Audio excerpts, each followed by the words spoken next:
ಶ್ರೀ ಗುರುಭ್ಯೋ ನಮಃ. ಹರಿ ಓಂ. ಸಮಸ್ತ ಕನ್ನಡನಾಡಿನ ಜನತೆಗೆ ಜ್ಯೋತಿಷಿಗಳು, ಪುರೋಹಿತರು ಹಾಗೂ ಕವಡೆಶಾಸ್ತ್ರಜ್ಞರಾಗಿರ್ತಕ್ಕಂಥ ಶರಣ್ ಶಾಸ್ತ್ರಿ ಮಾಡ್ತಕ್ಕಂಥ ಹೃದಯಪೂರ್ವಕ ನಮಸ್ಕಾರಗಳು. ಎಲ್ಲರೂ ಹೇಗಿದ್ದೀರಿ? ಚೆನ್ನಾಗಿದ್ದೀರಿ ಅಂತ ಭಾವಿಸ್ತಾ ಈ ಒಂದು ವಿಡಿಯೋವನ್ನು ಮಾಡಲಿಕ್ಕೆ ಕಾರಣ ಏನು ಅಂತ ಕೇಳಿದಾಗ, ಹಲವಾರು ಜನ ನನಗೆ ಕರೆಯನ್ನು ಮಾಡ್ತೀರಿ, ಸ್ವಾಮಿ ನಮ್ಮ ಮನೆಯಲ್ಲಿ ಪೂಜೆ ಪುನಸ್ಕಾರ ಮಾಡಿಕೊಡ್ಬೇಕಿತ್ತು, ಅದನ್ನು ತಾವು ಮಾಡ್ತಿರೋ ಅಥವಾ ಮಾಡಲ್ವೋ ಅಂತಕ್ಕಂಥ ಗೊಂದಲ. ಲೈವ್ಗೆ ಬಂದಾಗ ಕೆಲವೊಂದಿಷ್ಟು ಪ್ರಶ್ನೆಗಳು ಹುಟ್ಟುತ್ತಿತ್ತು ಮನಸ್ಸಲ್ಲಿ.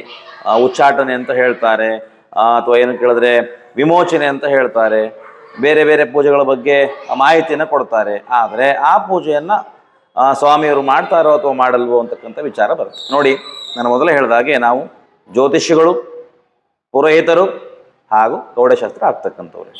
ಅಂದರೆ ಜ್ಯೋತಿಷ್ಯವನ್ನು ಕೂಡ ಹೇಳ್ತೀನಿ, ಕಡೆಗೆ ಏನು ಕೇಳಿದ್ರೆ ಆ ಒಂದು ಜ್ಯೋತಿಷ್ಯ ಅನುಸಾರವಾಗಿ ಬಂದಿರತಕ್ಕಂಥ ಸಮಸ್ಯೆಗಳು, ಅದಕ್ಕೆ ಬೇಕಾದಂಥ ಪರಿಹಾರಗಳನ್ನು ಕೂಡ ನಾವು ಮಾಡಿಕೊಡ್ತೇವೆ.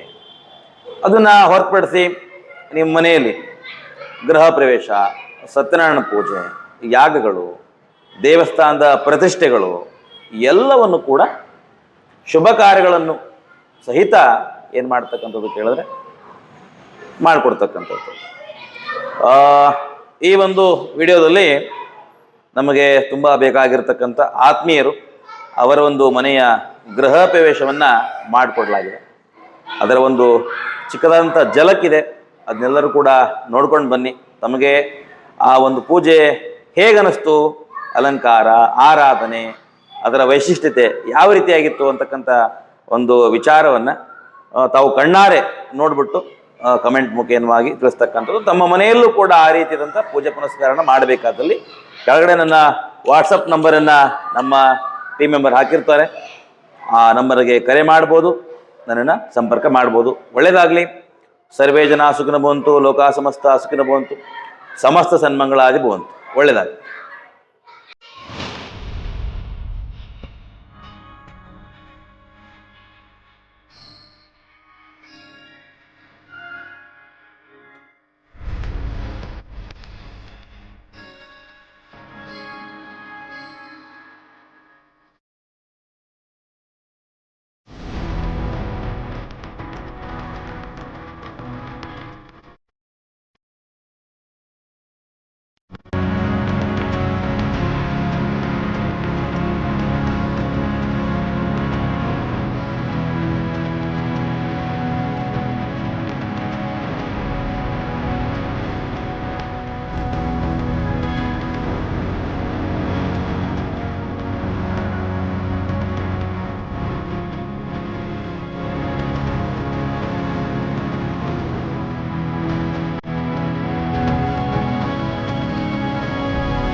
ಗೃಹ ಪ್ರವೇಶದ ಯಾಕಾಗಿ ಪೂಜೆಯನ್ನ ಮಾಡಬೇಕು ಅಂತಕ್ಕಂಥ ವಿಚಾರ ನೋಡಿದಾಗ ಮತ್ತೆ ವಾಸ್ತು ಪುರುಷನಿಗೆ ಮಹಾ ವಿಷ್ಣುವಿನಿಂದ ವರ ಸಿಕ್ಕಿರ್ತಕ್ಕಂಥದ್ದು.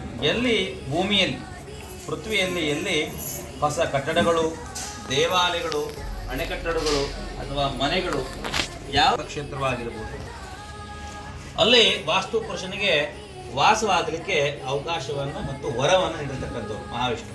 ಅದರ ಅರ್ಥ ಏನು ಕೇಳಿದ್ರೆ, ನಾವೆಲ್ಲ ಈಗ ವಾಸ್ತುದೋಷ ಅಂತ ಕರಿತೀವಲ್ವಾ. ಒಂದು ಕಟ್ಟಡವನ್ನ ಪ್ರಾರಂಭ ಮಾಡಲಿಕ್ಕೆ ತಾವು ಪಾಯ ಆಗಿದ ತಕ್ಷಣದಲ್ಲಿ ಅಲ್ಲಿ ಯಾರು ಬಂದು ನೆಲೆಸ್ತಾರೆ ಗೊತ್ತಾ? ವಾಸ್ತುಪುರುಷ ಬಂದು ನೆಲೆಸ್ಬಿಡ್ತಾನೆ. ನೀವು ಅವನಿಗೆ ಏನು ಮಾಡ್ಬೇಕಂದ್ರೆ ನಿಮ್ಮ ಗೃಹ ಪ್ರವೇಶ ಸಂದರ್ಭದಲ್ಲಿ ಅವನಿಗೆ ಊಟವನ್ನು ಕೊಡ್ಬೇಕು, ಪೂಜೆಯನ್ನು ಮಾಡ್ಬೇಕು, ಬಲಿ ಆರಾಧನೆ ಮಾಡ್ಬೇಕು. ಅಲ್ಲಿವರೆಗೂ ಅವನೇನು ಮಾಡಲ್ಲ, ಆ ಮನೆಯನ್ನು ಬಿಟ್ಟು ಹೋಗೋದಿಲ್ಲ. ಅದಕ್ಕೆ ವಾಸ್ತು ಪೂಜೆ ಅಂತ ಕರೆಯೋದು. ರಾತ್ರಿ ಸಂದರ್ಭದಲ್ಲಿ ವಾಸ್ತು ಪೂಜೆಯನ್ನ ಮಾಡ್ಕೊಳ್ತಕ್ಕಂಥದ್ದು, ವಾಸ್ತು ಬಲಿಯನ್ನ ಮಾಡ್ಕೊಳ್ತಕ್ಕಂಥದ್ದು, ಅಷ್ಟದಿಕ್ಪಾಲಕರನ್ನ ಆಹ್ವಾನ ಮಾಡ್ತಕ್ಕಂಥದ್ದು, ಪುಣ್ಯ ಮಾಡ್ಕೊಳ್ತಕ್ಕಂಥದ್ದು, ಇದೆಲ್ಲ ಯಾಕೆ ಬಂತು ರೂಢಿ ಅಂತಂದ್ರೆ ಅವನಿಗಿರ್ತಕ್ಕಂಥ ವರ ಅದು ವಾಸ್ತು ಪುರುಷನಿಗೆ. ಎಲ್ಲೇ ಕಟ್ಟಡ, ನದಿ ತೀರ, ಚಿಕ್ಕ ಚಿಕ್ಕ ಗ್ರಾಮಗಳಲ್ಲಿ ಏನಾದ್ರು ಒಂದು ಕಟ್ಟಡ ಕಟ್ಟಲಿಕ್ಕೆ ಪ್ರಾರಂಭ ಮಾಡಿದ್ರೆ, ದೇವಸ್ಥಾನ ಕಟ್ಟಲಿಕ್ಕೆ ಪ್ರಾರಂಭ ಮಾಡಿದರೆ ಆ ಎಲ್ಲ ಸಂದರ್ಭದಲ್ಲೂ ಕೂಡ ಅವನಿಗೆ ಏನಾಗ್ತಕ್ಕಂಥದ್ದು ಅಲ್ಲಿ ಹೋಗಿ ವಾಸವಾಗ್ತಕ್ಕಂಥದ್ದು. ಅದೆಲ್ಲ ಒಂದು ಪೂರ್ಣಗೊಂಡ ಮೇಲೆ ಆತನಿಗೆ ಒಂದು ಪೂಜೆಯನ್ನ ಮಾಡಬೇಕು, ನಂತರದಲ್ಲಿ ಅವನಿಗೆ ಬಲಿಹರಣವನ್ನು ಮಾಡಬೇಕು ಅಂತಕ್ಕಂಥದ್ದು ಈಗಿಂದಲ್ಲ ಮೊದಲಿಂದ ಬಂದಿರತಕ್ಕಂಥ ವಾಡಿಕೆ. ಹಾಗಾಗಿ ರಾತ್ರಿ ಪೂಜೆಯಲ್ಲಿ ಮಹಾಗಣಪತಿ ಪ್ರಾರ್ಥನಾ ಪೂಜಾ ಮುಖೇನವಾಗಿ ಶುದ್ಧಿ ಪುಣ್ಯವನ್ನು ಮಾಡಿಕೊಂಡು ಇರ್ತಕ್ಕಂಥ ಭೂಮಿಯನ್ನ ಶುದ್ಧಿ ಮಾಡ್ಕೊಳ್ತಕ್ಕಂಥದ್ದು. ಯಾಕಂದ್ರೆ ಕಟ್ಟಡ ಅಂತಕ್ಕಂಥದ್ದು ಹೇಗಿರುತ್ತೆ, ಯಾವ ಭೂಮಿ ಏನು ತರ ಯಾರೂ ಗೊತ್ತಿರಲ್ಲ. ನಮ್ಮದೇ ಆದಂಥ ಒಂದು ಜಮೀನನ್ನು ಸೈಟ್ ಇರುತ್ತೆ, ಅಲ್ಲಿ ನಾವೇನು ಮಾಡ್ತೀವಿ, ನಮ್ಮ ಒಂದು ಅನುಕೂಲಕ್ಕಾಗಿ, ಜೀವನದ ಅನುಕೂಲಕ್ಕಾಗಿ ಒಂದು ಗ್ರಹವನ್ನು ನಿರ್ಮಾಣ ಮಾಡ್ಕೊಳ್ತೀವಿ, ಒಂದು ವ್ಯವಹಾರ ಕ್ಷೇತ್ರ ನಿರ್ಮಾಣ ಮಾಡ್ಕೊಳ್ತೀವಿ. ಬಟ್ ಆ ಭೂಮಿ ಯಾವ ರೀತಿ ಇದೆ, ಅದು ನಾಗಭೂಮಿನೋ, ಪ್ರೇತ ಭೂಮಿನೋ, ಗಂಧರ್ವ ಭೂಮಿನೋ, ಪಿಶಾಚ ಭೂಮಿನೋ ಯಾವುದನ್ನು ಕೂಡ ನಾವು ನೋಡೋದಿಲ್ಲ ಅಲ್ವಾ. ಯಾಕಂದ್ರೆ ಅದು ನಮ್ಮ ಭೂಮಿ, ನಾವೇ ಅಲ್ಲಿ ಮನೆ ಕಟ್ಟಬೇಕು, ಬೇರೆಯವ್ರ ಬಂದು ಮನೆ ಕಟ್ಟಲಿಕ್ಕೆ ಆಗಲ್ಲ. ಹಾಗಾಗಿ ಅಲ್ಲಿ ಒಂದು ಗ್ರಹ ನಿರ್ಮಾಣ ಮಾಡ್ತೀವಿ. ಅಂತಹ ಸಂದರ್ಭದಲ್ಲಿ ಆ ಭೂಮಿ ಅಂತಕ್ಕಂಥದ್ದು ಯಾವ ಭೂಮಿ ಆಗಿತ್ತು ಅಂತಕ್ಕಂಥ ವಿಚಾರ ನಮ್ಗೆ ಗೊತ್ತಿರೋದಿಲ್ಲ. ಆ ಒಂದು ಕಾರಣಕ್ಕಾಗಿ ಏನು ಮಾಡ್ತದೆ ಅಂತ ಕೇಳಿದ್ರೆ, ಆ ಭೂಮಿಯ ತಾಯಿಯನ್ನು ಕೂಡ ಪ್ರಾರ್ಥನೆ ಮಾಡ್ಕೊಳ್ತಕ್ಕಂಥದ್ದು. ಅದು ಏನು ಭೂಮಿ ಆಗಿದ್ರು ಕೂಡ ಆ ದೋಷ ಹೋಗಲಿ ಅನ್ನೋ ಕಾರಣಕ್ಕಾಗಿ ರಾತ್ರಿ ಪೂಜೆ ಮಾಡ್ತಕ್ಕಂಥದ್ದು. ಮತ್ತೆ ಏನು ಮನೆಗಳಲ್ಲಿ ನಾವು ಬಳಸ್ತೇವೆ, ಒಂದು ಕಿಟಕಿ ಬಾಗಿಲುಗಳು, ವಾಸಗಲ್ಲಂತ ಏನು ಬಳಸ್ತೀರಿ, ದೇವ್ರ ಮನೆ ನಿರ್ಮಾಣ ಮಾಡಲಿಕ್ಕೆ ಕಟ್ಟಿಗೆಯನ್ನೇನು ಯೂಸ್ ಮಾಡ್ತೀರಿ ಅಲ್ವಾ, ಅಡುಗೆ ಮನೆಯಲ್ಲಿ ಕಟ್ಟಿಗೆಯನ್ನು ಯೂಸ್ ಮಾಡ್ತೀರಿ, ಹೌದಲ್ವಾ. ಆ ಮರದ ಒಂದೊಂದು ಪೀಸುಗಳು ಏನು ತುಂಡುಗಳು ಏನು ಕಾಣಿಸುತ್ತೆ, ಮತ್ತು ಇದರಲ್ಲಿ ಹಾಕಿರ್ತಕ್ಕಂತಹ ವಸ್ತುಗಳು, ಮಣ್ಣು, ಕಡಿ ಅಂತ ಏನು ಹೇಳ್ತೀರಿ, ಇಟ್ಟಿಗೆ, ಸಿಮೆಂಟ್ ಎಲ್ಲ ಏನು ಹೇಳ್ತೀರಿ, ಇದು ಎಲ್ಲಿಂದ ಬರುತ್ತೆ ಅಂತ ಪ್ರಶ್ನೆ ಮಾಡಿದಾಗ ಇದು ಬಂದಿರತಕ್ಕಂಥದ್ದು ಪೃಥ್ವಿಯಿಂದ, ಅಂದ್ರೆ ಭೂಮಿಯಿಂದ. ಇದು ಯಾವುದು ಕೂಡ ಮಾನವ ನಿರ್ಮಿತ ಅಲ್ಲ. ಇದೆಲ್ಲ ನಮಗೆ ಪೃಥ್ವಿದೇನೆ ಕಾಣಿಸಿರ್ತಕ್ಕಂಥದ್ದು. ಹೌದಲ್ವ? ಯಾಕೆ ಈ ರೀತಿ ಹೇಳ್ತಿದ್ರಂದ್ರೆ ಈ ರಾತ್ರಿ ಪೂಜೆ ಮಹತ್ವ ತಿಳಿಬೇಕು ಅಂತ. ಯಾಕೆ ರಾತ್ರಿ ಪೂಜೆ ಬೇಡ ಅಂತಾರೆ ಕೆಲವು ಜನ, ಅದರ ಅರ್ಥ ಗೊತ್ತಿರ್ಬೇಕು. ಅದಕ್ಕೆ ಹೇಳ್ತಾ ಇದ್ದೀನಿ. ಏನು ಸ್ವಾಮಿ, ಮರ ಕಟ್ಟಿಗೆ ಹಾಕೊಳ್ತಕ್ಕಂಥ ಪೀಠ ಎಲ್ಲ ಮರದಿಂದ ಆಗಿರ್ತಕ್ಕಂಥದ್ದು. ಒಂದು ಮರವನ್ನು ಕಟ್ ಮಾಡ್ಬೇಕಾದ್ರೆ ನಮ್ಗೆ ಪರ್ಮಿಷನ್ ಬೇಕು. ನಮಗೆ ಯಾರ್ದು ಫಾರೆಸ್ಟ್ ಡಿಪಾರ್ಟ್ಮೆಂಟ್ ಅಲ್ಲ, ಆ ಮರದ್ದೇ ಬೇಕು ನಮಗೆ. ಪ್ರಕೃತಿ ದೇವಿ ಬೇಕು, ಪ್ರಕೃತಿ ಮಾತೇದು ಬೇಕು. ಅವಳು ನಾವು ಪರ್ಮಿಷನ್ ಕೊಟ್ಟಿಲ್ಲ ಇವತ್ತಿನೂ ಕೂಡ. ಕಡಿಬೇಡಿ ಅಂತಾಳೆ. ಯಾಕಂದರೆ ನೀವೆಲ್ಲ ಉಸಿರಾಡ್ತಿರೋದು ನನ್ನ ಒಡಲಿನಿಂದ, ಜೀವನ ಮಾಡ್ತೀವಿ ನನ್ನ ಒಡಲಿಂದ, ಊಟ ಮಾಡಿದ್ದು ನನ್ನ ಒಡಲಿನಿಂದ ಅಲ್ವಾ? ಹಾಗಾಗಿ ನನ್ನ ಕಡಿಬೇಡಿ ಅಂತಾಳೆ ಅವಳು. ಈಗ ನಾವು ಕಳಿಸ್ತೀವಿ. ಯಾಕೆ? ನಮ್ಮನೆ ಕಿಟಕಿ ಬೇಕು, ನಮ್ಮನೆ ಬಾಗಿಲು ಬೇಕು, ನಮ್ಮನೆಗೆ ಅದು ಬೇಕು, ಇದು ಬೇಕು. ಹೌದಲ್ವಾ? ಇದು ಏನಪ್ಪ ಸ್ವಾಮಿ? ನೋಡಿ, ಮನುಷ್ಯನಿಗೆ ಅವಕಾಶ ಇರತಕ್ಕಂಥದ್ದು. ಯಾವ ಪ್ರಾಣಿ ಪಕ್ಷಿಗಳು ಕೂಡ ಮನೆ ಕಟ್ಟಲ್ಲ. ಹೌದಲ್ವಾ? ಬಿಲ್ಡಿಂಗ್ ಕಟ್ಟಲ್ಲ, ವ್ಯವಹಾರ ಕ್ಷೇತ್ರ ನಿರ್ಮಾಣ ಮಾಡಲ್ಲ, ಸಂಪಾದನೆ ಮಾಡಲ್ಲ, ಹಣ ಇಟ್ಕೊಳ್ಳಲ್ಲ, ಏನೂ ಕೂಡ ಮಾಡಲ್ಲ. ಸ್ವಚ್ಛಂದವಾಗಿ ಪ್ರಕೃತಿ ಹೇಗಿದೆಯೋ ಹಾಗೆ ಬದುಕುತ್ತವೆಲ್ಲ. ಕರೆಕ್ಟಾ? ಸ್ವಚ್ಛಂದವಾಗಿ ಈ ಪ್ರಕೃತಿ ಹೆಂಗಿದೆಯೋ ಹಾಗೆ ಬದುಕುತ್ತೆ. ಅವು ಏನು ಎಕ್ಸ್ಪೆಕ್ಟೇಷನ್ ಮಾಡಲ್ಲ. ಅದರಲ್ಲಿ ಬುದ್ಧಿ ಇರ್ತಕ್ಕಂಥ ಜೀವಿ ಯಾರು? ಮನುಷ್ಯ. ಮನುಷ್ಯನೂ ಕೂಡ ಪ್ರಾಣಿ ಅಂತ ಕರೀತಾರೆ. ಅದು ಗೊತ್ತಿದೆ ನಿಮಗೆ? ಮನುಷ್ಯ ಪ್ರಾಣಿ, ಬುದ್ಧಿ ಇರ್ತಕ್ಕಂಥ ಪ್ರಾಣಿ ಅಂತ ಕರೀತಾರೆ. ಹಾಗಾಗಿ ಆ ಬುದ್ಧಿಶಕ್ತಿ ಅನುಸಾರವಾಗಿ ಅವನು ಏನು ಮಾಡ್ತಾನೆ ಅಂತ ಕೇಳಿದ್ರೆ, ಅವನಿಗೊಂದಿಷ್ಟು ಕಾಮನೆಗಳು, ಆಸೆಗಳು. ನನಗೆ ಇದಿರಬೇಕು, ಇದಿರಬೇಕು, ನಂಗೆ ಹಿಂಗಿರಬೇಕು, ನಂಗೆ ಹಿಂಗಿರಬೇಕು ಅಂತಕ್ಕಂಥದ್ದು. ನನಗೂ ಒಂದಿಷ್ಟು ಮನೆ ಕಟ್ಕೊಳ್ಬೇಕು, ಅದರಲ್ಲಿ ಅಣ್ಣ, ತಮ್ಮ, ಅಕ್ಕ, ತಂಗಿ, ಸಂಸಾರ ಎಲ್ಲರೂ ಬಂದು ಬೆಳೆದವರು ಅಲ್ಲಿ ಬದುಕಬೇಕು, ನಮ್ಮ ಸಂಸಾರ ಅಲ್ಲೇ ನಡಿಬೇಕು, ನಮ್ಮ ಕುಟುಂಬ ಚೆನ್ನಾಗಿರ್ಬೇಕು ಇರ್ತಕ್ಕಂಥ ಒಂದಿಷ್ಟು ಕಾಮನೆಗಳು, ಆಸೆಗಳು. ಸ್ವಲ್ಪ ಸ್ವಾರ್ಥ ಇರುತ್ತೆ. ಹೌದಲ್ವಾ? ಮನುಷ್ಯರಲ್ವಾ? ಹಾಗಾಗಿ ಏನು ಕೇಳಿದ್ರೆ ಏನಾಯಿತು ಆ ಸ್ವಾತಂತ್ರ್ಯ ಬರ್ತಾ ಬರ್ತಾ ಬರ್ತಾ ಅಂತ ಹೇಳಿದ್ರೆ, ಭೂಮಿಯನ್ನು ಅಗಲಿಕ್ಕೆ ನಮಗೆ ಪೃಥ್ವಿ ದೇವಿ ಕೊಟ್ಟಿರ್ತಕ್ಕಂಥ ಅವಕಾಶ ಯಾವುದು ಕೇಳಿದ್ರೆ, ಈ ಪ್ರಕೃತಿಯನ್ನು ರಕ್ಷಣೆ ಮಾಡಲಿಕ್ಕೆ ಗಿಡ ನೆಡ್ತಕ್ಕಂಥದ್ದು. ಒಂದು ಮಾಡೋದಷ್ಟು ಅಗದು ಅದಕ್ಕೆ ಅವಕಾಶ ಉಂಟು ನಮಗೆ ಮನುಷ್ಯರಿಗೆ. ಸರಿನಾ? ಇನ್ನೊಂದು ಅವಕಾಶ ಅಂತಂದರೆ, ಮಾನವ ಜನ್ಮ ಬಂದಿದ್ದು ಭೂಮಿಗೆ, ಹೋಗ್ತಕ್ಕಂಥದ್ದು ಭೂಮಿಗೆ. ಅರ್ಥವಾಯ್ತಾ? ಭೂಮಿಗೆ ಬಂದು ಇಳಿತೀವಿ ಬೆತ್ತಲೆ ಆಗಿ, ಬೆತ್ತಲೆ ಆಗಿ ಭೂಮಿ ಒಳಗಡೆ ಸೇರ್ಕೊಂಡ್ಬಿಡ್ತೀವಿ. ಇದೇ ಜೀವನ, ಇಷ್ಟೇ ಜೀವನ. ಇದರೊಳಗಡೆ ನಾವು ಮಾಡ್ತಕ್ಕಂಥದ್ದು ಏನು? ನಮ್ಮ ಕಾಮನೆಗಳು, ಆಸೆಗಳು. ಭಗವಂತ ಕೊಟ್ಟಿರ್ತಕ್ಕಂಥ ಬದುಕನ್ನು ಒಳ್ಳೆಯ ರೀತಿಯಲ್ಲಿ, ಸುಂದರ ರೀತಿಯಲ್ಲಿ ಬದುಕಬೇಕು ಅಂತಕ್ಕಂಥದ್ದು. ಹಾಗಾಗಿ ಅವಕಾಶ ಅಂತಕ್ಕಂಥದ್ದು ಇಷ್ಟು ನಮಗೆ ಭೂಮಿ ತಾಯಿ ಕೊಟ್ಟಾಗ, ಈಗ ನಾವು ಮಾಡ್ತಕ್ಕಂಥದ್ದೆಲ್ಲ ಏನಾಗುತ್ತೆ ಕೇಳಿದ್ರೆ ಸ್ವಾರ್ಥ ಆಗುತ್ತೆ ಅಂತ ಹೇಳ್ತಾರೆ. ಏನಾಗುತ್ತೆ? ಸ್ವಾರ್ಥ ಆಗುತ್ತೆ ಅಂತ. ಪ್ರತಿಯೊಬ್ಬ ಮನೆ ಕಟ್ಟೋರ್ಗೂ ದೋಷ ಬರುತ್ತೆ. ಏನು ಹೇಳಿ? ಪ್ರತಿಯೊಬ್ಬ ಮನೆ ಕಟ್ಟೋರ್ಗೂ ದೋಷ ಬಂದೇ ಬರುತ್ತೆ, ಇನ್ಕ್ಲೂಡಿಂಗ್ ಮೀ. ನಾನು ಸೇರಿಸಿ ಹೇಳ್ತಾ ಇದ್ದೀನಿ ಈ ಮಾತನ್ನ. ನಾನು ಮನೆ ಕಟ್ಟಿದ್ದೀನಿ, ನಾನು ಮರ ಕಟ್ಟಿದ್ದೀನಿ. ಅರ್ಥ ಆಯ್ತಾ? ಯಾಕೆ ಸ್ವಾಮಿ ಹಿಂಗೆ ಅಂತ ಕೇಳಿದಾಗ, ಕಲಿಯುಗ. ಹೌದಲ್ವಾ? ನನ್ನ ಮಕ್ಕಳಿಗೆ ಒಂದು ಮನೆ ಬೇಕು, ನಂಗೆ ಬೇಕು, ಸಂಸಾರ ಚೆನ್ನಾಗಿರಬೇಕು, ಅದಾಗಬೇಕು, ಗಂಡಿನ ಥರ ನೋಡ್ಲಿಕ್ಕೆ ಬಂದರೆ ಒಳ್ಳೆ ಮನೆ ಇರಬೇಕು. ಸ್ವಾಮಿ ಮನೆ ಇಲ್ಲ, ನಾವು ಊಟದಲ್ಲಿ ಕೋಟಿ ಹಣದ ಯಾರೂ ನಮಗೆ ಬೆಲೆ ಕೊಡಲ್ಲ. ಹೌದಲ್ವ? ಈ ರೀತಿಯಾದಂಥ ನಿರ್ಮಾಣವಾಗಿತ್ತು ಮನಸ್ಥಿತಿ. ಹೇಗೆ ಹೇಳಿದ್ರೆ ಬುದ್ಧಿಮಟ್ಟ ಹೇಗೆ ಹೆಚ್ಚಿಗೆ ಆಗ್ತಾ ಹೋಯಿತು, ನಿಮ್ಮ ಟೆಕ್ನಾಲಜಿ ಅಂತ ಏನು ಹೇಳ್ತೀವಿ ಎಲ್ಲ ಹೆಚ್ಚಿಗೆ ಆಗ್ತಾ ಹೋದಂಗೆ ಮನುಷ್ಯನ ಏನಾಯಿತು, ಆಸೆಗಳು, ಕಾಮನೆಗಳು, ವಿಚಾರಧಾರೆಗಳು, ಮನಸ್ಥಿತಿ ಎಲ್ಲವೂ ಕೂಡ ಬದಲಾವಣೆ ಆಗೋಯ್ತು ತತ್ಕ್ಷಣದಲ್ಲಿ. ಹೌದಲ್ವ? ಅದಕ್ಕೆ ಕಲಿಯುವ ಕರೀತಾರೆ, ಈ ರೀತಿಯಾದಂಥ ಮರಗಳನ್ನು, ಆ ಮಣ್ಣನ್ನು ತೆಗೆದುಕೊಂಡು ಬರೋದ್ರಿಂದ ನಮಗೆಲ್ಲರೂ ಕೂಡ ದೋಷ ಉಂಟಾಗುತ್ತೆ. ಇದನ್ನು ಮಾಡ್ತಕ್ಕಂಥ ಕೆಲಸಗಾರ ಏನಿರ್ತಾರೆ, ಅವರು ಇಲ್ಲೇನು ಹಾಕಿರ್ತಾರೆ, ಶ್ರಮದ ನೀರನ್ನು ಹಾಕಿರ್ತಾರೆ. ನೋಡಿ, ಬೆವರು ಹನಿ ಬರುತ್ತಲ್ವ, ಅದು ಬಿದ್ದಿರುತ್ತೆ. ನಾವು ಅವ್ರು ಮಾಡ್ತಕ್ಕಂಥ ಕೆಲಸಕ್ಕೆ ಹಣ ಕೊಡ್ಬೋದು, ಬಟ್ ಬೆವರು ಹನಿಗೆ, ಶ್ರಮಕ್ಕೆ ಹಣ ಕೊಡ್ಲಿಕ್ಕೆ ಆಗಲ್ಲ. ಯಾರ ಕೈಯಲ್ಲಿ ಆಗಲ್ಲ ಕೊಡ್ಲಿಕ್ಕೆ. ಹೌದಲ್ವ? ಕೆಲಸ ಮಾಡೋನು ಹಣ ಕೊಡ್ಬೋದು, ಅವನ ಶ್ರಮಕ್ಕೆ, ಬೆವರ ಹನಿಗೆ ನಾವು ಹಣ ಕೊಡ್ಲಿಕ್ಕೆ ಆಗಲ್ಲ. ಆ ಹನಿಗಳೇನು ಬಿದ್ದಿರುತ್ತೆ ಅವು ಕೂಡ ಶಾಪವಾಗಿ ಪರಿಣಮಿಸುತ್ತೆ. ಯಾರಿಗೆ? ಯಜಮಾನನಿಗೆ. ಅವನು ಉಸಿರು ಅಂತಿರ್ತಾನೆ, ಸುಸ್ತಾಗೋಯ್ತು ನನಗೆ ಅಂತಿರ್ತಾನೆ, ಇವತ್ತಿಷ್ಟು ಕೆಲಸ ಸಾಕು, ಓನರ್ ಹೇಳ್ತಾ ಇದ್ದಾರೆ ಅದು ನಾಳೆ ಮಾಡ್ಬಿಡೋಣ ಕೆಲಸನ. ಈ ರೀತಿ ಎಲ್ಲ ಮನಸ್ಸಲ್ಲಿ ಹೊಡ್ತಾ ಇರುತ್ತೆ. ಹಾಗಾಗಿ ಇದೆಲ್ಲವೂ ಕೂಡ ಏನು ಕೇಳಿದ್ರೆ, ಆ ಮರಗಳನ್ನು ಕಡಿತಕ್ಕಂಥದ್ದು, ಭೂಮಿ ನಗಿತಕ್ಕಂಥದ್ದು ಎಲ್ಲ ಪೃಥ್ವಿ ದೇವಿಗೆ ನೋವುಂಟು ಮಾಡುತ್ತೆ. ಇಂತಹ ಒಂದು ಪಾಪವನ್ನು ಕಳೆದುಕೊಳ್ಳಿಕ್ಕಾಗಿ ನಾವೇನು ಮಾಡ್ಬೇಕು ಹೇಳಿದ್ರೆ, ಮತ್ತೆ ಪ್ರಕೃತಿಯನ್ನೇ ಕರಿಬೇಕು. ಇದ್ರ ವಿಚಾರವಾಗಿ ಹೇಳಲಿಕ್ಕೆ ಹೋದರೆ, ಪೂಜೆ ಅಂತಕ್ಕಂಥದ್ದು ಕೆಲವು ಜನರಿಗೆ ಏನು ಅನ್ಸುತ್ತೆ ಕೇಳಿದ್ರೆ, ಡಾಂಬಿಕತೆ, ಕಳಶ ಇಟ್ಬಿಟ್ರು, ಅಲಂಕಾರ ಮಾಡಿಬಿಟ್ರು, ಅದು ಮಾಡಿಬಿಟ್ರು, ಈಗೆಲ್ಲ ಹಂಗೆ ನಾಸ್ತಿಕತೆ ಹೊರಟಿದೆ. ಅಂದರೆ ಪೂಜೆ ಪುನಸ್ಕಾರ, ಬ್ರಾಹ್ಮಣತ್ವ, ಆಚಾರ್ಯರು ಇದೆಲ್ಲ ಹೋಯಿತು, ಸನ್ಯಾಸ ಇದೆಲ್ಲ ಹೋಯಿತು. ಯಾಕಂದರೆ ಆಚರಣೆ ಏನು ಬದಲಾಯಿತು ಹೋಯ್ತು, ಮನುಷ್ಯನ ಬುದ್ಧಿಮಟ್ಟ ಹಂಗೆ ಬದಲಾಯಿತು ಹೋಯ್ತು. ಇಲ್ಲಿ ತಂದಿರತಕ್ಕಂಥ ಪ್ರತಿಯೊಂದು ಪದಾರ್ಥಗಳು ಕೂಡ ನಾವೆಲ್ಲರೂ ಮುಂದೆ ವಿಚಾರ ಮಾಡಿದಾಗ ಪ್ರಕೃತಿಲೇ ಸಿಕ್ಕಿರ್ತಕ್ಕಂಥದ್ದು. ಪುರೋಹಿತರು ರೆಡಿ ಮಾಡಿಲ್ಲ, ನೀವು ರೆಡಿ ಮಾಡಿಲ್ಲ, ಯಾರೂ ರೆಡಿ ಮಾಡಿಲ್ಲ. ಹೌದಲ್ವಾ? ಎಲ್ಲ ಪ್ರಕೃತಿಲೇ ಸಿಗದೆ. ಒಂದು ಕಳಶದಿಂದ ಹಿಡಿದು, ತೆಂಗಿನಕಾಯಿನ ಹಿಡಿದು, ಮಾವಿನ ಸೊಪ್ಪಿನಿಂದ ಹಿಡಿದು, ನೀರಿನಿಂದ ಹಿಡಿದು ಹಾಕ್ತಕ್ಕಂಥ ತಂಡುಲ ಧಾನ್ಯ, ಅಕ್ಕಿ, ಬಾಳೆ ಎಲೆ, ಮಾರ್ಕೆಟಲ್ಲಿ ತಂದು ಸ್ವಾಮಿ 10 ನಿಂತ್ಕೊಂಡಿತ್ತು ಇವತ್ತು. ಎಲ್ಲ ಪ್ರಕೃತಿ ಕೊಟ್ಟಿದ್ದು. ಅದು ನಾವು ಕಿತ್ಕೊಂಬಂದು ಮಾರಾಟ ಮಾಡ್ತಿದ್ದೇವೆ, ಸ್ವಂತಕ್ಕೆ ಬಳಸ್ಬೋದು, ಭಾರತಕ್ಕೆ ಬಳಸ್ಕೊಳ್ತಾ ಇದ್ದೀವಿ. ಎಲ್ಲ ಪ್ರಕೃತಿ ಮಾತಿದೆ. ಹೌದಲ್ವಾ? ಅಂತ ಪ್ರಕೃತಿ ಮಾತೆಯಿಂದ ನಾವು ಮಾಡಿರ್ತಕ್ಕಂಥ ತಪ್ಪಿನ ಅನುಸಾರವಾಗಿ ಪ್ರಾಯಶ್ಚಿತಾರ್ಥವಾಗಿ, ಪ್ರಾಯಶ್ಚಿತ ಪಡ್ಕೊಳ್ಬೇಕಲ್ಲ ಮನುಷ್ಯ.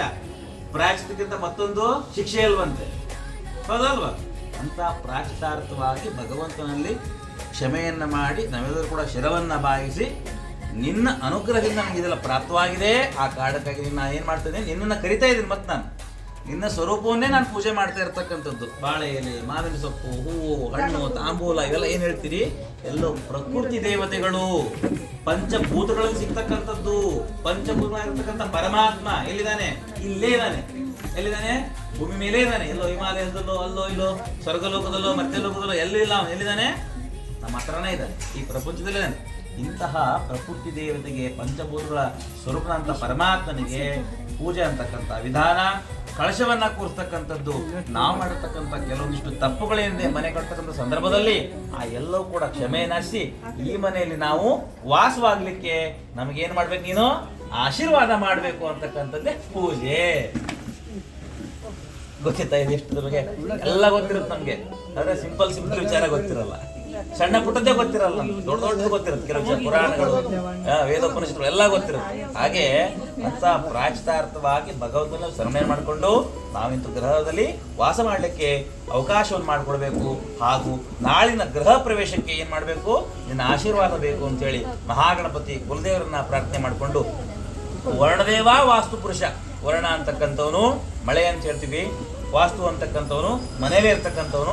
ಆ ವರ್ಣದೇವ ವಾಸ್ತು ಪುರುಷನ ಆವಾಹನೆ ಮಾಡಿ ಅವರಿಗೆ ಪೂಜೆಯನ್ನು ಮಾಡಿ ಅವರ ಕಳಶದ ನೀರನ್ನು ನಮ್ಮ ಮೇಲೆ ಪ್ರೋಕ್ಷಣೆ ಮಾಡ್ಕೊಳ್ತಕ್ಕಂಥದ್ದು. ಹಾಗೂ ಇಡೀ ಮನೆಗೆ ಪ್ರೋಕ್ಷಣೆಯನ್ನು ಮಾಡಿ ಅಷ್ಟೂ ಭೂಮಿಯನ್ನು ಶುದ್ಧಿ ಮಾಡಬೇಕು. ನಾಳೆ ನಾವು ವಾಸವಾಗಲಿಕ್ಕೆ ಬರ್ತಾ ಇದ್ದೀವಿ ಅಂತ ಅವ್ರು ಕೇಳಿಕೊಂಡು ನಂತರದಲ್ಲಿ ಅವರಿಗೆ ಹವಿಸ್ಸನ್ನು ಕೊಟ್ಟು, ಹವಿಸ್ಸು ಅಂತಂದರೆ ಊಟ, ಯಾವ ಮುಖೇನವಾಗಿ? ಅಗ್ನಿಮುಖವಾಗಿ. ನಂತರದಲ್ಲಿ ವಾಸ್ತು ಬಲಿಯನ್ನು ಕೊಡೋ ಮುಖೇನವಾಗಿ ಕೂಷ್ಮಾಂಡ ಅಂತಂದರೆ ಕುಂಬಳಕಾಯಿ, ಬೇರೆ ರಕ್ತ ಬಲಿ ಮಾಡೋ ಆಗಿಲ್ಲ, ಕೂಷ್ಮಾಂಡನೇ ಕೊಡ್ತಕ್ಕಂಥದ್ದು. ಆ ಕೂಷ್ಮಾಂಡವನ್ನು ಬಲಿ ಕೊಡೋ ಮುಖೇನವಾಗಿ ಚರು ಅಂದರೆ ಅನ್ನ, ಅರಿಶಿನ ಮಿಶ್ರಿತ ಅನ್ನವನ್ನು ಅವರಿಗೆ ಸಮರ್ಪಣೆ. ಯಾಕಂದರೆ ಅನ್ನನೇ ಪರಿಪೂರ್ಣ, ಅನ್ನ ಇಲ್ಲದೆ ಏನು ಮಾಡ್ಲಿಕ್ಕಾಗಲ್ಲ. ಒಂದು ಹೋಮ ಹವನ ಆಗಿರ್ಬೋದು, ಬಲಿಯ ಆಗಿರ್ಬೋದು, ಅನ್ನ ಪೂರ್ಣೇಶ್ವರಿ ಇಲ್ಲ ಅಂದರೆ ಕೆಲಸ ಇಲ್ಲ, ಹೌದಲ್ವ? ಹಾಗಾಗಿ ಅದನ್ನು ಬಲಿ ಆರಾಧನೆ ಮಾಡೋ ಮುಖ್ಯವಾಗಿ ನಾಳಿನ ಗೃಹ ಪ್ರವೇಶಕ್ಕೆ ನಮಗೆ ದಯಮಾಡಿ ಅನುವು ಮಾಡಿಕೊಡ್ಬೇಕು ಅಂತಕ್ಕಂಥದ್ದೇ ಈ ಒಂದು ರಾತ್ರಿ ಪೂಜೆ ವಿಶೇಷತೆ. ಜೊತೆಗೆ ಏನು ಮಾಡ್ತೇವೆ ಕೇಳಿದ್ರೆ, ನಾವು ಇರ್ತಕ್ಕಂಥ ಹೇಳಿದ್ನಲ್ಲ, ಕೆಲಸಗಾರ ಬಂದಿರ್ತಾರೆ, ಕೆಲಸ ಮಾಡಿರ್ತಾರೆ. ಈ ಒಂದು ಕಟ್ಟಡ 1 ವರ್ಷದರೂ ಕೂಡ ಏನಿರುತ್ತೆ, ಖಾಲಿ ಇರುತ್ತೆ. ಇಂಥ ಖಾಲಿ ಇರ್ತಕ್ಕಂಥ ಸ್ಥಳಗಳಲ್ಲಿ, ವಾಸ್ತುನ ಅನುಗ್ರಹ ಇಲ್ಲದೇ ಇರ್ತಕ್ಕಂಥ ಸ್ಥಳಗಳಲ್ಲಿ ಕೆಟ್ಟದ್ದೆಲ್ಲ ಬಂದು ಸೇರ್ಕೊಳ್ತಾ ಇರುತ್ತೆ.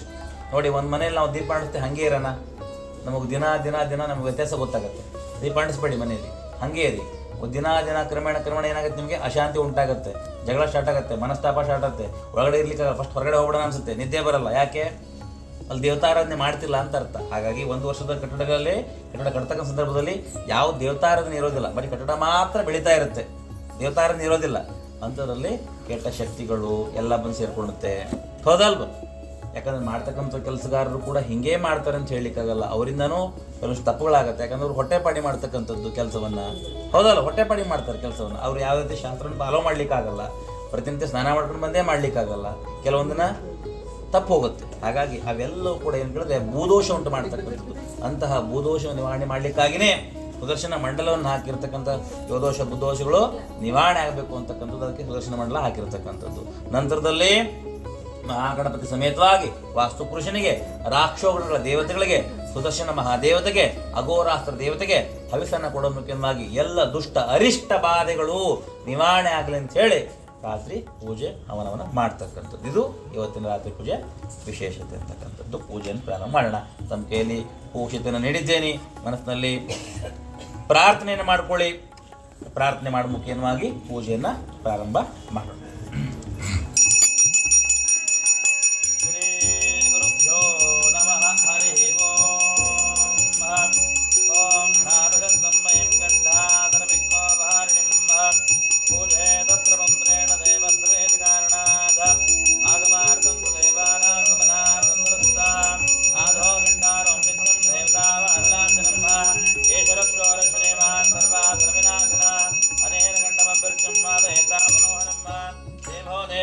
प्रोक्तो देवो जीवसदा शिवः तदे निर्माणं सोहं भावेन पूजयेत अतः भूशुद्ध्यर्थं यागभूमि गन्धारच्च यजपेत वरहर्चिः देवी गायत्री छन्दः श्रीभूदेवी देवता लां भेजं लीं शक्तिः लूं कीलकं मम देवता अर्चनाधिकारसिद्ध्यर्थे जपेत् विनियोगः ಓಂ ಲಾಂ ಹೃದಯಾಯ ನಮಃ. ಓಂ ಲೀಂ ಶಿರಸೇ ಸ್ವಾಹಾ. ಓಂ ಲುಂ ಶಿಖರಿಟೋ. ಓಂ ಲೈಂ ಕವಚಾಯ ಹುಮ್ಮ. ಓಂ ಲಂ ಅಷ್ಟೋ. ಓಂ ಲ ಅಸ್ತ್ರಾಯ ಪಟೋ. ಓಂ ಓಂ ವಿಷ್ಣುಶಕ್ತಿ ಸಂಪನ್ನೆ ಶಂಖವರ್ಣೆ ಮಹೇತಲೆ ಅನೇಕ ರತ್ನ ಸಂಪನ್ನೆ ಭೂಮಿದೇವಿ ನಮೋಹುತೆ. ಅಪಸರ್ಪಂತು ದೇ ಭೂತ ಏ ಭೂತಾ ಸಂಸ್ತಾಃ ಏ ಭೂತಾ ವಿಘ್ನಕರ್ತಾರಶೋ ನಶಂತೋ ಶಿವಾಜ್ಞ ಬೋಧಾನಿ ರಾಕ್ಷಸಾಭಿಂತಕೆ ಜನಃ ತೇರ್ಗಚುಂತುಂ ದೇ ಪೂಜಾಂ ಕರೋಮಿ ಹಮ್ಮ. ಲಂ ಪೃಥಿವ್ಯಾಸ್ಮನೇ ನಮಃ. ಜಲಗಂಧಾಜಪಚಾರ ಪೂಜಾ ಕಿಂಚಂ ಸಮರ್ಪಯಾಮಿ. ಓಂ ಸುಮಗಚ್ಚೇಕದಂತಚ್ಚ ಕಪಿಲೋ ಗಜಕರ್ಣಕ ಲಂಬೋದರಚ್ಚ ವಿಕಟೋ ವಿಘ್ನರಾಜೋ ಗಣಾಧಿಪ ಧೂಮ್ರಕೇತೃಗಣ ದಕ್ಷೋ ಬಾಲಚಂದ್ರೋ ಗಜಾನನಃ. ದ್ವಾದಶೈತಾನಿ ನಾಮಾನಿ ಪಟೇ ಶೃಣಿಯಾದಪೆ ವಿದ್ಯಾರಂಭೆ ವಿವಾಹೇ ಚ ಪ್ರವೇಶೆ ನಿರ್ಗಮೇ ತಥಾ ಸಂಗ್ರಾಮೇ ಸರ್ವಕಾರೇಷು ವಿಘ್ನಾದಶನಜಾತೆ. ಶುಕ್ಲಾಂ ಭರಧರಂ ವಿಷ್ಣುಂ ಶಶಿವರ್ಣಂ ಚತುರ್ಭುಜಂ ಪ್ರಸನ್ನವದನಂ ಧ್ಯಾಯೇ ಸರ್ವವಿಘ್ನೋಪಶಾಂತಯೇ. ಅಭೀಪ್ಸಾರ್ ಸಿದ್ಧಂ ಪೂಜಿತೈಶ್ವರೈರಪಿ ಸರ್ವವಿಘ್ನಚಿತೇ ತಸ್ಮೈ ಶ್ರೀಗಣಾಧಿಪತಯೇ ನಮಃ. ಗುರುಬ್ರಹ್ಮ ಗುರುವಿಷ್ಣು ಗುರುದೇವೋ ಮಹೇಶ್ವರಃ ಗುರು ಸಾಕ್ಷಾತ್ ಪರಬ್ರಹ್ಮ ತಸ್ಮೈ ಶ್ರೀ ಗುರವೇ ನಮಃ. ಅಜ್ಞಾನತಿಮಿರಾತಸ್ಯ ಜ್ಞಾನಾಂಜನಶಲಾಕಯ ಚಕ್ಷುರಂ ಮೀಲಿತಂ ಯೇನ ತಸ್ಮೈ ಶ್ರೀ ಗುರವೇ ನಮಃ. ಪಂಚಾರಣದನೋದ್ಭೂತಾನ್ ಪಂಚಾಶರಮನೋಮಾನ್ ಪಂಚಸೂತಕತೋ ವಂದೇ ಪಂಚಾಚಾರ್ಯಾನ್ ಜಗದ್ಗುರುಂ. ದತ್ತಾತ್ರೇಯಾಯ ವಿದ್ಮಹೇ ಅತ್ರಿಪುತ್ರಾಯ ಧೀಮಹಿ ತನ್ನೋ ದತ್ತ ಪ್ರಚೋದಯಾತ್. ಮಂಗಳಂ ಭಗವಾನ್ ವಿಷ್ಣು ಮಂಗಳಂ ಮಧುಸೂದನ ಮಂಗಳಂ ಪುಂಡರೀಕಾಕ್ಷ ಮಂಗಳಾಯ ಗರುಡಧ್ವಜ ಮೃತ್ಯುಂಜಯಾಯ ರುದ್ರಾಯ ನೀಲಕಂಠಾಯ ಶಂಭವೇ ಅಮೃತೇಶಾಯ ಶರ್ವಾಯ ಮಹಾದೇವಾಯ ನಮಃ. ಸರ್ವಮಂಗಲಮಾಂಗಲ್ಯೇ ಶಿವೆ ಸರ್ವಾರ್ಥಸಾಧಕೆ ಶರಣ್ಯೇ ತ್ರ್ಯಂಬಕೆ ದೇವಿ ನಾರಾಯಣಿ ನಮೋಸ್ತುತೆ. ಸರ್ವಮಂಗಲಧಾತಾರೋ ಪಾರ್ವತಿ ಪರಮೇಶ್ವರೋ ಗಣೇಶಸ್ಕಂದ ಸಂಯುಕ್ತೋ ವಂದೇ ಮಾಚದೇತ್ಹೇ. ಯಶವೋ ನಾಮ ರೂಪಾಭ್ಯಂ ಯಾ ದೇವಿ ಸರ್ವಮಂಗಲಃ ತ್ರಯೋ ಸಂಸರಣಾರ್ಥಂ ಸಾಂಸ್ಕೃತೋ ಜಯಮಂಗಲಂ. ತದೇವ ಲಗ್ನಂ ತು ದಿನಂ ತು ದೇವಾಃ ತಾರಾಬಲಂ ಚಂದಬಲಂ ತು ದೇವಾಃ ವಿದ್ಯಾಬಲಂ ದೇವಬಲಂ ತು ದೇವಾಃ ಗೌರೀಪದೇ ತೇ ಗುರುಂ ಸ್ಮರಾಮಿ. ಓಂ ಶ್ರೀ ಲಕ್ಷ್ಮೀ ನಾರಾಯಣಾಭ್ಯಾಂ ನಮಃ. ಶ್ರೀ ಉಮಾಮಹೇಶ್ವರಾಭ್ಯಾಂ ನಮಃ. ಶ್ರೀ ವಾಣಿನಗರಭ್ಯಾಂ ನಮಃ. ಶ್ರೀ ಸೀತಾರಾಮಾಭ್ಯಾಂ ನಮಃ. ಶ್ರೀ ಸಚೀಪುರಂದರಾಭ್ಯಾಂ ನಮಃ. ಶ್ರೀ ಅರುಣವಿಶಿಷ್ಟಾಭ್ಯಾಂ ನಮಃ. ಓಂ ದುರ್ಗಾಯ ನಮಃ. ಓಂ ಗಣಪತಯೇ ನಮಃ. ಓಂ ಕ್ಷೇತ್ರಪಾಲಾಯ ನಮಃ. ಓಂ ಆಸುಪುರುಷಾಯ ನಮಃ. ಓಂ ಮಾತೃಭ್ಯೋ ನಮಃ. ಓಂ ಪಿತೃಭ್ಯೋ ನಮಃ. ಓಂ ಗುರುಭ್ಯೋ ನಮಃ. ಓಂ ಆಚಾರ್ಯೇಭ್ಯೋ ನಮಃ. ಓಂ ಇಷ್ಟದೇವತಾಭ್ಯೋ ನಮಃ. ಓಂ ಕುಲದೇವತಾಭ್ಯೋ ನಮಃ. ಓಂ ಗ್ರಾಮದೇವತಾಭ್ಯೋ ನಮಃ. ಓಂ ಸರ್ವೇಭ್ಯೋ ದೇವೇಭ್ಯೋ ನಮಃ. ಓಂ ಸರ್ವೇಭ್ಯೋ ದೇವತಾಭ್ಯೋ ನಮಃ. ಓಂ ಸರ್ವೇಭ್ಯೋ ಬ್ರಾಹ್ಮಣೇಭ್ಯೋ ನಮಃ. ಶ್ರೀಮದ್ ಭಗವದಾಯನಾಚಾರ್ಯೇಭ್ಯೋ ನಮಃ. ಶ್ರೀಮದ್ ಭಗವದಾಚಾರ್ಯೇಭ್ಯೋ ನಮಃ. ಪ್ರಾರಂಭಕಾಲೇ ಸೋಮೋರ್ತೆ ಬ್ರುವಂತೋ ಪ್ರಾರಂಭಕಾಲೇ ಸೋಮೋರ್ತೋ ಅಸ್ತೋ ಇತಿ ಪ್ರಾರ್ಥನಾ ಸಮರ್ಪಯಾಮಿ. ಮನಸ್ಸಿನಲ್ಲಿ ಚೆನ್ನಾಗಿ ಮಹಾಗಣಪತಿಯನ್ನ ಕುಲದೇವರನ್ನ ನಿಮ್ಮ ಆರಾಧ್ಯ ಗುರುಗಳನ್ನ ವಾಸ್ತು ಪುರುಷನನ್ನ ಪ್ರಾರ್ಥನೆಯನ್ನು ಮಾಡಿಕೊಂಡು ನಾವು ಮಾಡ್ತಕ್ಕಂಥ ಪೂಜೆಯನ್ನ ಸ್ವೀಕಾರ ಮಾಡಬೇಕು ಅಂತೇಳಿ ಮೊದಲಿಗೆ ಪ್ರಾರ್ಥನೆ ಮಾಡ್ತಕ್ಕಂಥದ್ದು, ಅವರ ಆಶೀರ್ವಾದ ಮುಖೇನವಾಗಿ ಏನ್ ಮಾಡ್ತಕ್ಕಂಥದ್ದು ಪೂಜೆಯನ್ನ ಮಾಡ್ತಕ್ಕಂಥದ್ದು. ಕೊಟ್ಟಿರ್ತಕ್ಕಂಥ ಪೋಷಿತಗಳನ್ನ ಪ್ರಾರ್ಥನೆಯನ್ನು ಮಾಡಿಕೊಂಡು ಇಟ್ಟಿರ್ತಕ್ಕಂಥ ಫಲತತೆ ಮೇಲೆ ಹಾಕ್ಬೇಕು. ಈಗ ಮೊದಲಿಗೆ ಪ್ರಾರ್ಥನೆ ಮಾಡಿದ್ರಿ. ಪ್ರಾರ್ಥನೆ ನಂತರದಲ್ಲಿ ಭೂಮಿದೇವಿಗೆ ನಾವು ನಿಮ್ಮ ಹೆಸರು ಹೇಳಿ ಭೂಮಿದೇವಿ ಒಂದು ಪೂಜೆ ಸಮರ್ಪಣೆ ಮಾಡಿದೆ, ನಿನ್ನ ಸ್ಥಾನ ಅಂತ ಹೇಳ್ಬಿಟ್ಟು. ಎರಡನೇದಾಗಿ ಸಂಕಲ್ಪ್ಯ, ಸ್ವಯಂ ಇತಿ ಸಂಕಲ್ಪ್ಯ ಅಂತಂದ್ರೆ ನಮಗೋಸ್ಕರ ನಾವು ಮಾಡ್ಕೊಳ್ತಕ್ಕಂಥ ಇದನ್ನ ಭಗವಂತನಲ್ಲಿ ವಿಡಂಬನೆ ಭಿನ್ನ ಮತ್ತೆ ವಿನಂತಿ ಅಂತ ಕರೀತಾರೆ. ಯಾರ ಮುಖೇನವಾಗಿ? ಆಚಾರ ಮುಖೇನವಾಗಿ ನಾವು ದಂಪತಿ ಸಮೇತರಾಗಿ ನಿನ್ನಲ್ಲಿ ಸಂಕಲ್ಪವನ್ನು ಮಾಡ್ಕೊಳ್ತಾ ಇದ್ದೀವಿ. ಯಾಕಾಗಿ ಅಂತಂದ್ರೆ ಪೂಜೆಯನ್ನ ಯಾಕೆ ಮಾಡ್ತಾ ಇದ್ದೀವಿ, ಹೆಂಗೆ ಮಾಡ್ತಾ ಇದ್ದೀವಿ, ಮತ್ತೆ ಪೂಜೆಯಿಂದ ನಮಗೆ ಏನು ಫಲ ಬೇಕು ಅಂತಕ್ಕಂಥದ್ದೇ ಈ ಒಂದು ಸಂಕಲ್ಪ. ಅದನ್ನ ಭಗವಂತನಲ್ಲಿ ನಾವು ಏನು ಮಾಡಿಕೊಳ್ತಕ್ಕಂಥದ್ದು, ಪ್ರಾರ್ಥನಾ ಮುಖೇನವಾಗಿ ಮನಸ್ಸಂಕಲ್ಪವನ್ನ ಮಾಡ್ಕೊಳ್ತಕ್ಕಂಥದ್ದು. ನೀವು ಅಮ್ಮ ಏನು ಮಾಡ್ಬೇಕು ಹೇಳಿದ್ರೆ, ಯಜಮಾನ ಇಟ್ಟುಕೊಡ್ತಕ್ಕಂಥ ಕೈ ಮೇಲೆ ತಮ್ಮ ಹಸ್ತವನ್ನು ಇಡಬೇಕು.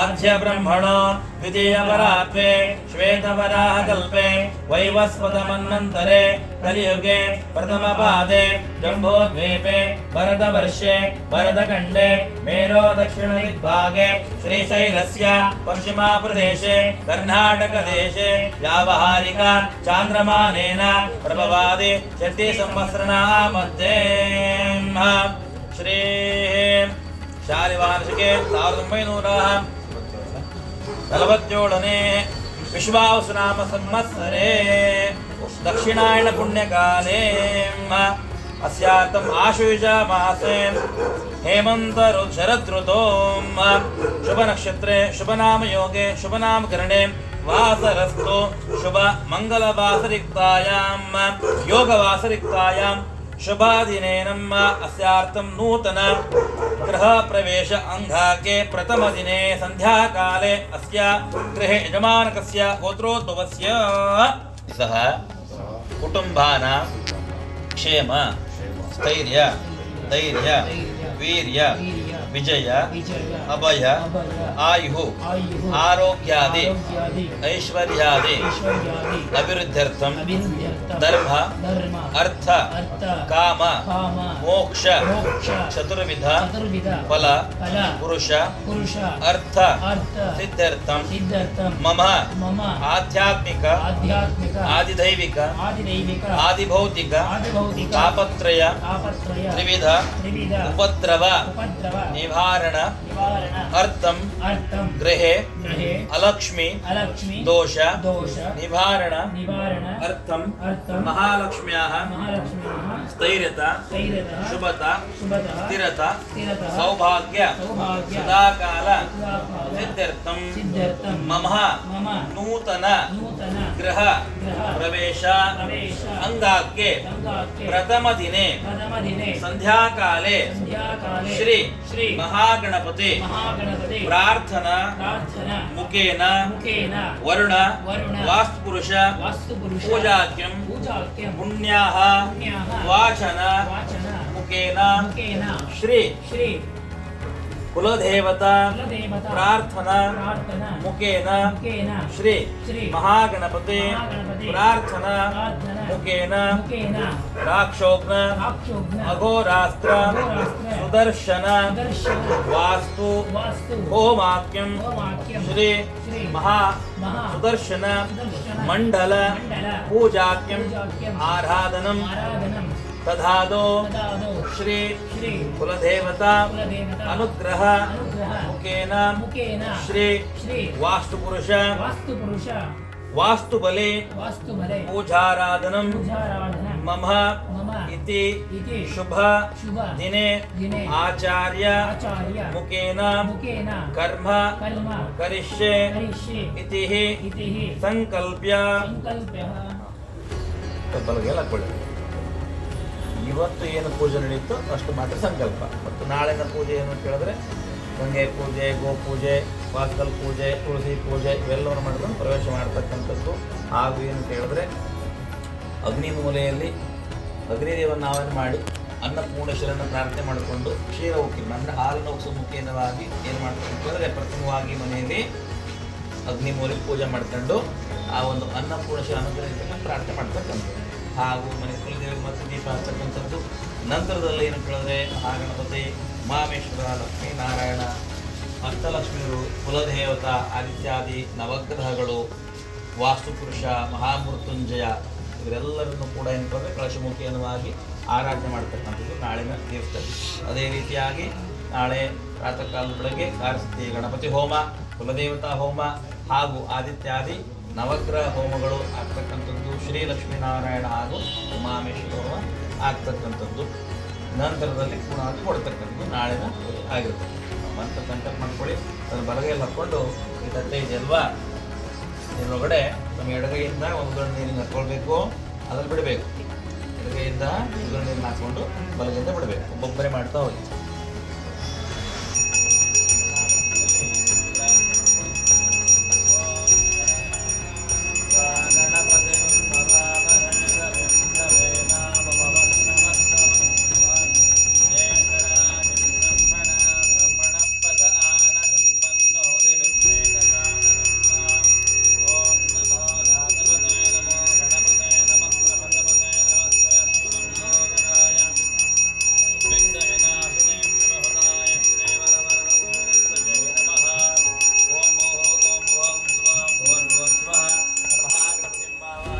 स्थापयामि पूजयामि अभिमुखे करोमि.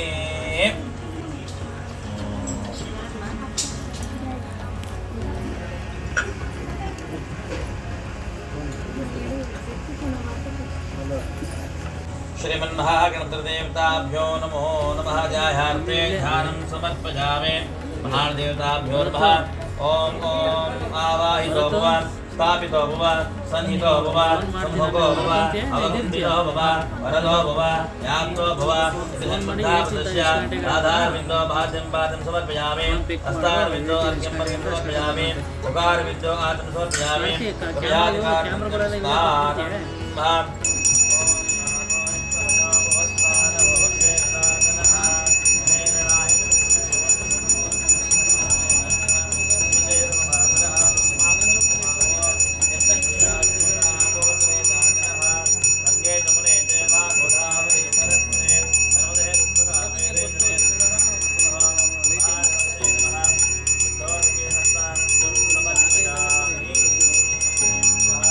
महागणपते नमः। दिव्या परिमलगन्धं धारयामि। गौरे विमरमाय सलिलालितक्षते एकपदे द्विपदे सा चतुष्पदे अष्टापदे नवपदे भोजें तत्राक्षरः परमेयो मन्ना। महागणपते नमः। हरिद्राचूर्णं समर्पयामि। ओम ओम कुङ्कुमं काञ्चनं दिव्यं कादने कामसंभवं कुङ्कुमेनाचिते देवी ग्रहाणा परमेश्वरी। महागणपते नमः। कुङ्कुमाचूर्णं समर्पयामि। आयने ते प्राणे दुर्भाषणे राष्ट्रमण्डलेकानि समुद्रस्याग्रहाय मे। महागणपते नमः। अलङ्करणार्थे अक्षतानि समर्पयामि। योभां पुष्पं मेद पुष्पवान् प्रजावान् पुष्पवान् भवते। चन्द्रभावान् पुष्पं पुष्पवान् प्रजावान् पुष्पवान् भवते। महागणपते नमः। परिमलापत्रपुष्पाणि समर्पयामि। ಮನಸ್ಸಲ್ಲಿ ಓಂ ಗಂ ಗಣಪತಿಯನ್ನು ಕಂಡು ಎರಡು ಕಶಕ್ಕೆ ಹಾಕ್ತಾವೆ.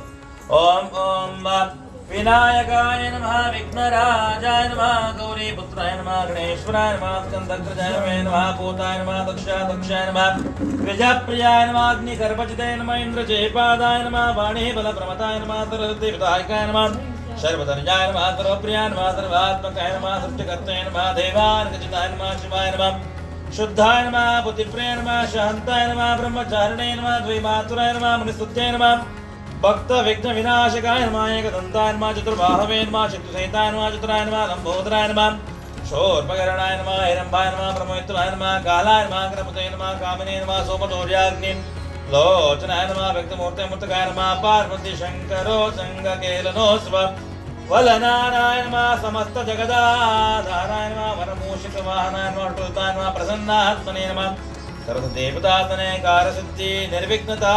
महागणपते नमो नमः। दूर्वापत्रपूजार्घ्यं समर्पयामि। दूर्वापत्रपूजार्घ्यं समर्पयामि।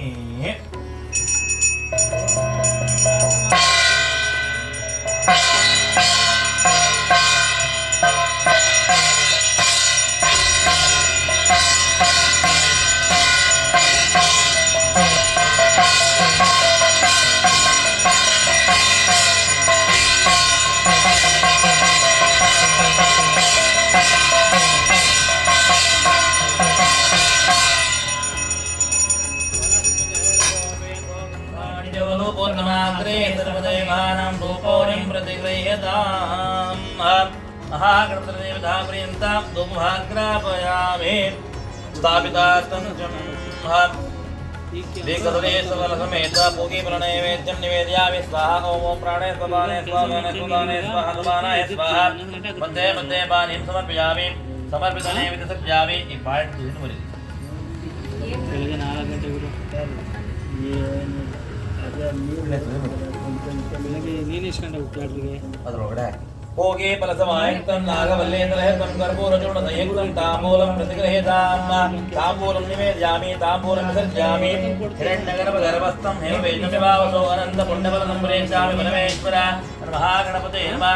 हिरण्यदक्षिणासमेत पुष्पदक्षिणां समर्पयामि। नैवेद्यानन्तरे मंगल नीराजनं करिष्ये।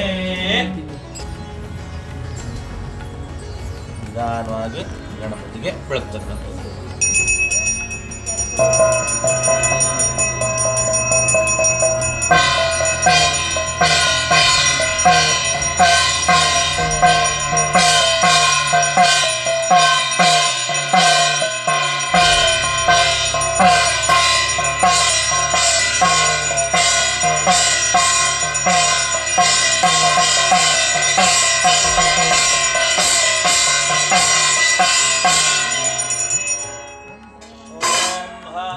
ವಿಶ್ವಾಹ ತತ್ತಕ್ಷಿರುತ ವಿಶ್ವತೋ ಮುಖ ವಿಶ್ವತೋ ಹಸ್ತಮುದಃ ವಿಶ್ವತಸ್ಪಾತುಂ ತುಂಬಾಹುಧ್ಯಾನಮತಿ ಸಂವೃತತೆ ಧಾವಾಮೃತವಿಜನಹಿಂ ದೇವ ಏಕಃ ನಮೋ ನಮೋ ಗಣೇಶಾಯ ವಿಘ್ನೇಶಾಯ ನಮೋ ನಮಃ ವಿನಾಯಕಾಯ ವಹಿತುಭ್ಯಂ ವಿಕೃತಾಯ ನಮೋ ನಮಃ ಮಂಗಳಮೂರ್ತಿ ಮೋರಯಾ ಮೋರಯಾ ಶ್ರೀಮನ್ಮಹಾಗಣದೇವತಾಪರ್ಯಂತಂ ಆನಂದಮೇ ಮಂಗಲ ನೀರಾಜನಂ ಸಮರ್ಪಯಾಮಿ ಪುನರಾಜ ಸಮರ್ಪಯಾಮಿ ಆಚಮನ್ಯಾನಂತರೇ ಪರಿಮಳ ಪತ್ರಪುಷ್ಪಾಕೃತಾನಿ ಸಮರ್ಪಯಾಮಿ ಮಂಗಳಮೂರ್ತಿ ಮೋರಯಾ ಮೋರಯಾ ಶ್ರೀ ಮಹಾಗಣಪತಿ ದೇವತಾ ಪಾದಾರವಿಂದಕ್ಕೆ ಗೋವಿಂದ ಅನ್ಯ ಗೋವಿಂದ ಗೋವಿಂದ ಮಂಗಳಮೂರ್ತಿ ಮೋರಯಾ ಮೋರಯಾ ಆ ಗಣಪತಿಯನ್ನು ಪ್ರಾರ್ಥನೆ ಮಾಡಿಕೊಂಡು ಮಂಗಳ ತಗೊಳ್ಳಿ.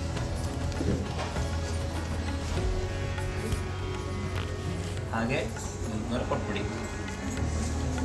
ನೀವು ತಗೊಳ್ಳಿಮ್ಮ, ತಗೊಂಡ್ಬಿಟ್ಟು ಕೊಟ್ಬಿಡಿ ಹಂಗೆ ಕುಟುಂಬದಲ್ಲಿ. ಹೇಳಿ ವಕ್ರತುಂಡ ಮಹಾಕಾಯ ಸೂರ್ಯಕೋಟಿ ಸಮಪ್ರಭಾ ನಿರ್ವಿಘ್ನಂ ಪುರಮೇ ದೇವ ಸರ್ವ ಕಾರ್ಯೇಷು ಸರ್ವದಾ. ಮಹಾಗಣಪತಿಯನ್ನ ಪ್ರಾರ್ಥನೆ ಮಾಡಿದಿರಿ, ಪೂಜೆಗೈದಿರಿ, ಎಲ್ಲ ಕಾರ್ಯಗಳು ಸಹಿತ ಪೂಜಾ ಕೈಗಳು ಸಹಿತ ನಿರ್ವಿಘ್ನವಾಗಿ ಸಾಂಗವಾಗಿ ನೆರವೇರಬೇಕು, ನಿನ್ನ ಅನುಗ್ರಹ ನಮ್ಮ ಮೇಲೆ ಇರಬೇಕು ಅಂತೇಳಿ ಪ್ರಾರ್ಥನೆ ಮಾಡಿಕೊಂಡು ಆ ಒಂದು ಕ್ಷೇತ್ರಗಳನ್ನು ಮತ್ತೆ ಗಣಪತಿಗೆ ಆಗ್ತಕ್ಕಂಥದ್ದು.